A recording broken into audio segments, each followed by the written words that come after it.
Good evening, and welcome to our Good Friday service. We would like to thank Howie Keeper for making our brand new cross. Isn't it so amazing? It's so cool. You should see him carry up the stairs. He was like Jesus. It was amazing. So thank you, Howie. A couple of notes about our service this evening. If you look in your bulletin, you'll see that the entire service is a litany. So we're not going to be turning the lights down any more than what they are, because a litany is the leader reads, you read, the leader reads, you read, and it goes that way. Goes that way through the entire service. So we're not going to be turning the lights down until the very end. So when we get to the crucifixion of the first word, second word, third word, we will turn the lights off at that point, and we're going to sing one verse of "Were You There?" "Were you there when they crucified my Lord?" which I think you all know. So the lights will be down then. So other than that, this will be the way the lights are, so that you can continue to participate in the service. Excuse me. There is not going to be an offering taken this evening, but there's a basket on a table over there, so as you're leaving, you can do your offering as you go out. The envelopes were still in the bulletin, so you can do that as you leave. And the third thing is, at the end, we're going to sing that last verse of the song, "Were You There?" And then I would like to ask that everyone be silent. You can stay in here and meditate as long as you would like, or if you need to go, you can get up and go, but please do so quietly so that those that are still in here meditating will have the opportunity to do so in quiet, so that they can spend some time with God. This is an important time. We can't really have Easter without Good Friday, and we'd like to give it its due. So if you really want to talk, then please leave the room, leave the room and not stand just outside the front door there, because it'll still carry in here. So that is that. I hope you have a very blessed evening. There will not be any sharing of the peace. There will not be any greeting or ungreeting as we leave, so please just enjoy the service and do it as much reverence as possible. And Deborah is going to start us.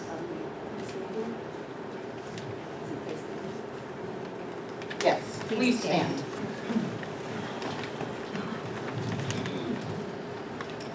Were you there when they crucified my Lord? We were all like sayings once spoken in love. Were you in the garden when the disciples fell asleep? We were the betrayal and Judas' kiss. Were you there in the courtyard when the cock crowed? We were the denial in Peter's mouth. Were you among the scoffers when Jesus was flogged? We were the whip in the soldier's hand. Were you in Pilate's chambers when he washed his hands of Jesus' fate? We were the hatred of the crowd, the indifference in Pilate's heart. Were you there when the soldiers dressed Jesus as a king? We were the mockery in the crown of thorns. Were you among the spectators at Golgotha? We were the nails that pierced Jesus' hands and feet. Were you there when they crucified my Lord? We were the silence when no bird sang.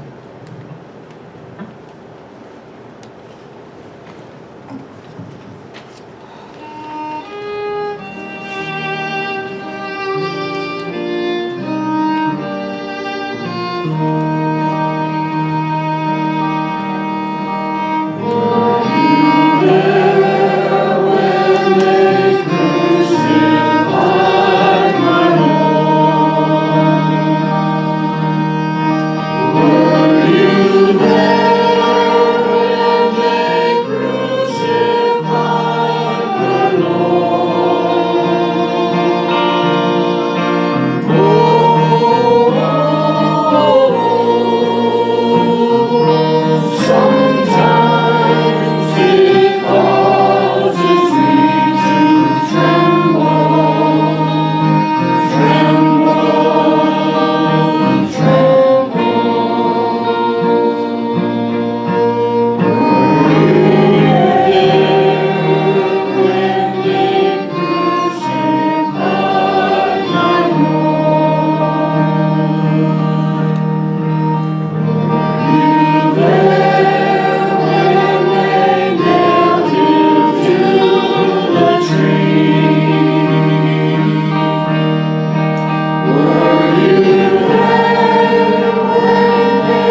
Jesus and the disciples went to the garden to pray. Judas brought soldiers to the garden to betray his old friend. Soldiers came to the garden looking for someone to arrest. Jesus asked, Who are you looking for? Jesus the Nazarene. I am. Who are you looking for? Jesus the Nazarene. I told you I am. If you are looking for me, then let these people go. Peter slashed out with his sword. Put your sword away. Am I not to drink the cup God has given me?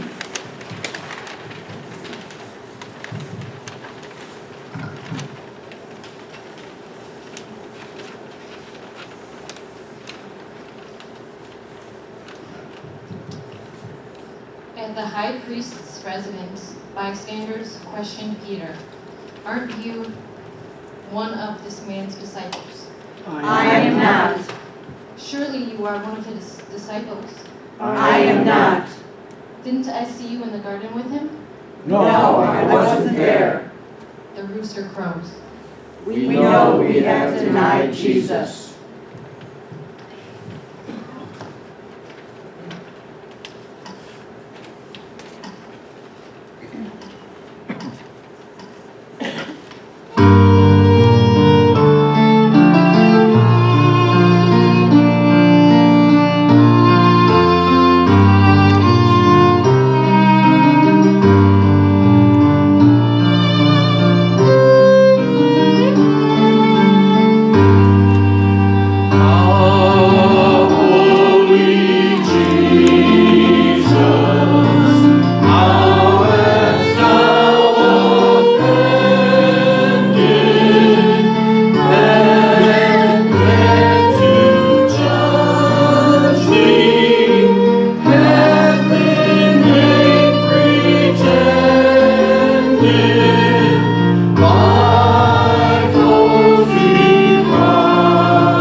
The high priest questions Jesus. We want to know about your disciples and your teaching. I've spoken openly to the world. I've always taught in synagogues and in the temple where the faithful gather. I've said nothing in private. Why ask me? Ask those who heard what I told them. They know what I said. Is that how you would answer the high priest? If I speak wrongly, testify to the wrong. But if I speak correctly, why do you strike me?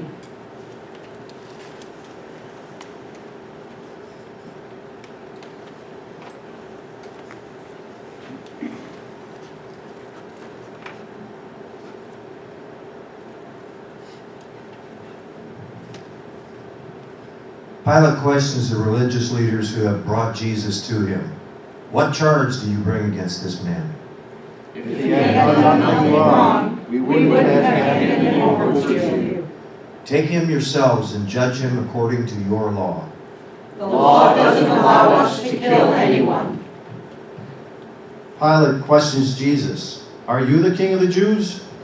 Do you say this on your own, or have others spoken to you about me? I'm not a Jew, am I? Your nation and its chief priest handed you over to me. What have you done? My kingdom doesn't originate from this world. If it did, my guards would fight so that I wouldn't have been arrested. My kingdom isn't from here. So you are a king. You say that I am a king. I was born and came into the world for this reason, to testify to the truth. Whoever accepts the truth listens to my voice. What is truth?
Pilate responds to the religious leaders, I find no grounds for any charges against him. You have accustomed that I may release one prisoner for you at Passover. Do you want me to release for you the King of the Jews? Not this man. Give us Barabbas.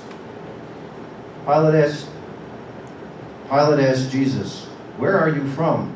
Why won't you speak to me? Don't you know that I have the authority to release you and also the authority to crucify you? You would have no authority over me if it had not been given to you from above. That's why the one who handed me over to you has the greater sin. Pilate returns to the religious leaders. I want to release Jesus.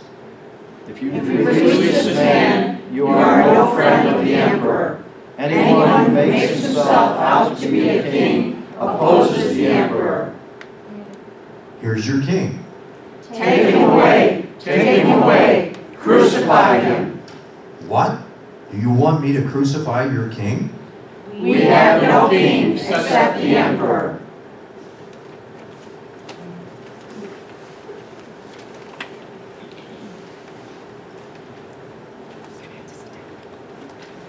Please be seated for now. The pastor's going to speak.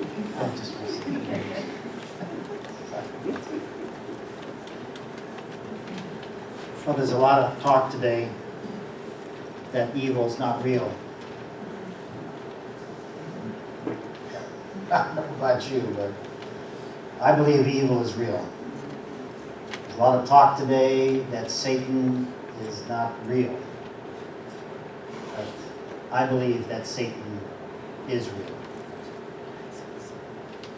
And I believe that there's a battle raging in this world between good and evil, and between God and Satan, and between the kingdom of this world, which is technically ruled by Satan, and God's kingdom.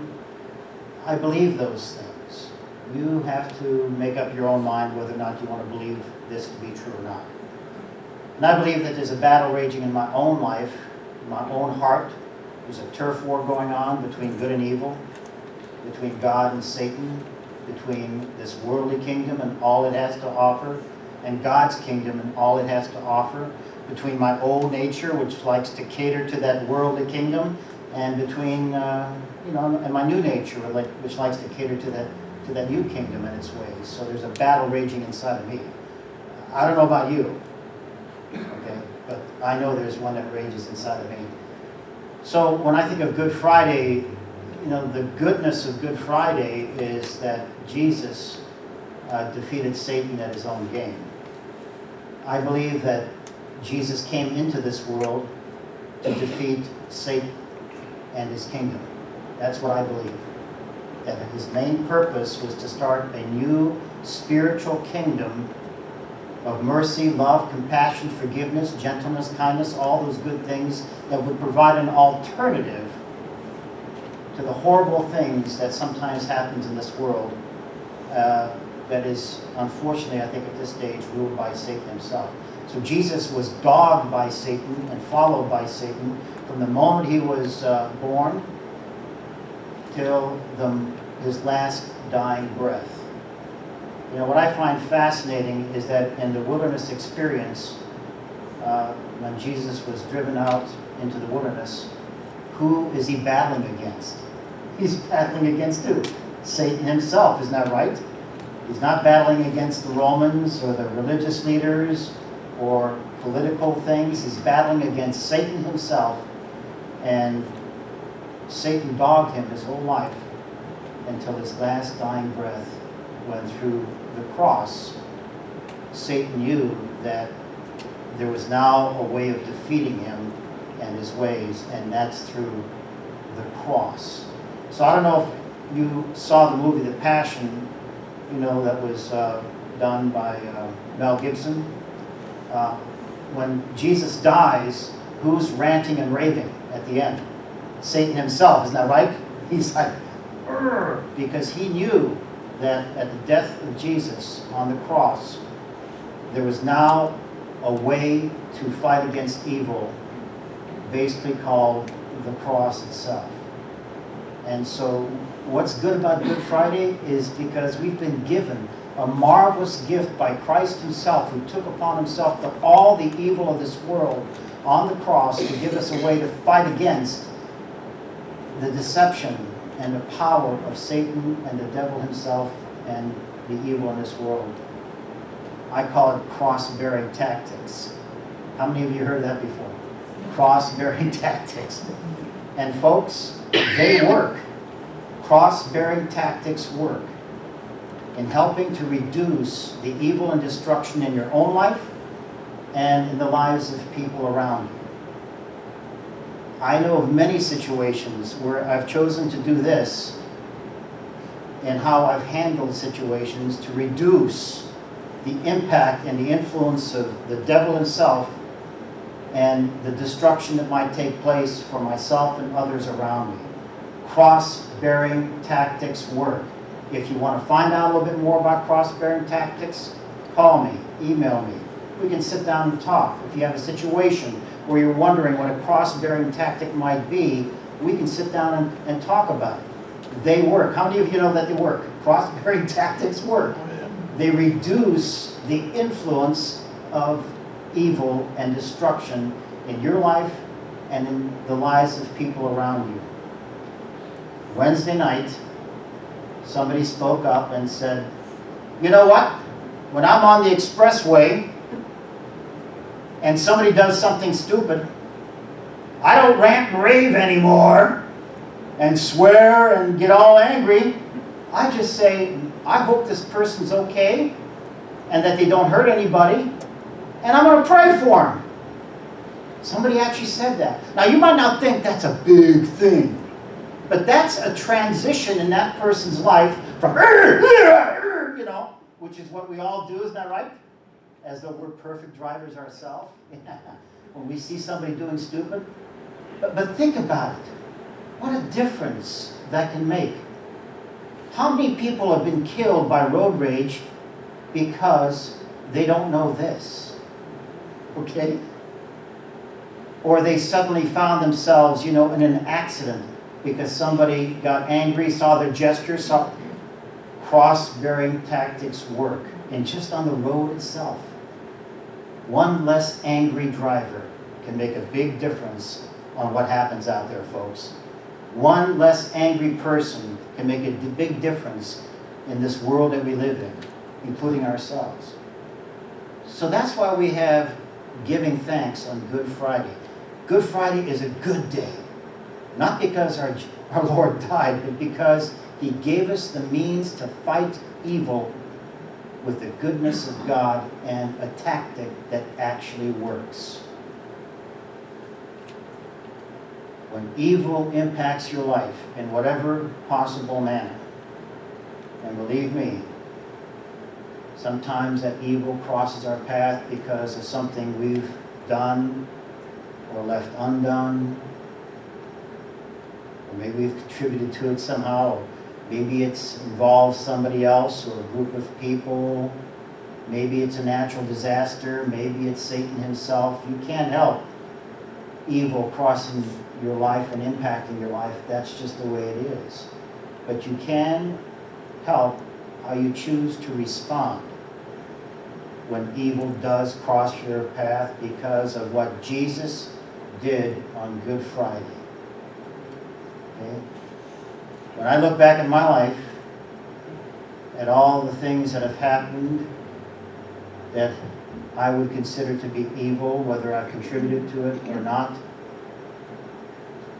cross-bearing ways of handling evil can reduce the impact that it has on your life and on the lives of other people, and can actually take that bad stuff and turn it into something beneficial.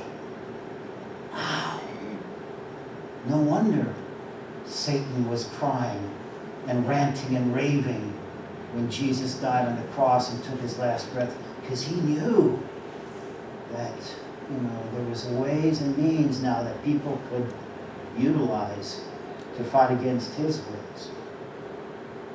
One of the most fascinating stories in the Bible that I just love dearly, even though it's in the Old Testament, to me, the very first cross-bearing tactic that I see in the Old Testament is in chapter 50 of the book of Genesis, where Joseph forgives his brothers.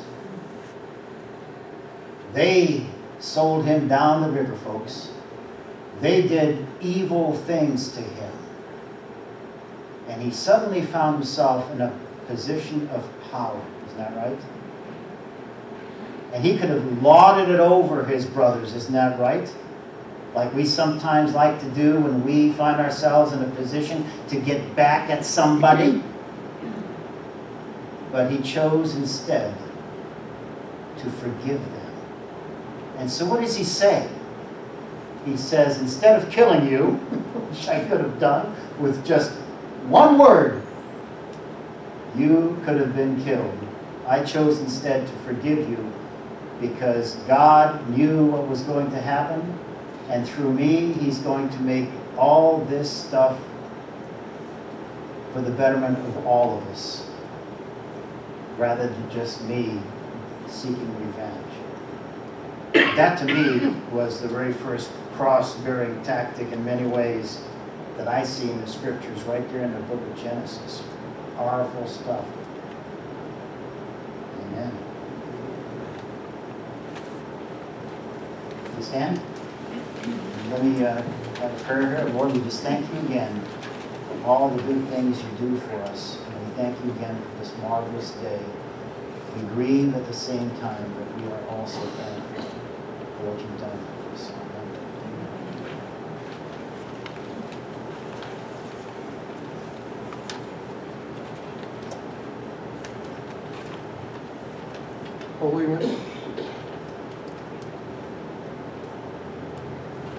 Holy mystery, it is easier to wash our hands of responsibility than it is to stand up for what we believe. It is easier to defer the judgments of others than it is to take a principled stand. When we take the easy way out, forgive us, O God. Fill us with the courage of your Son, that we may cast off our darkness and embrace your glorious light. Amen.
Soldiers crucified Jesus and 2 others with him.